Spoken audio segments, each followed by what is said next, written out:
नमस्कार। ओडिया घरर पर्व रज पर्वर अनेक अनेक शुभेच्छा एवं अभिनंदन।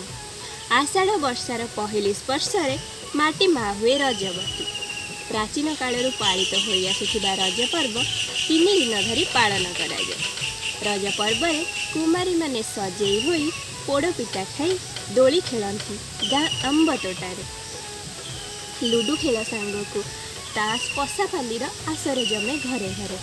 कृषक मानू चाष जमी हल करने को मना होता है। विश्वास अच्छी आषाढ़ पृथ्वी सह मेघर मिलन घटे जहाँ फल बीज अंकुरित हो उठे।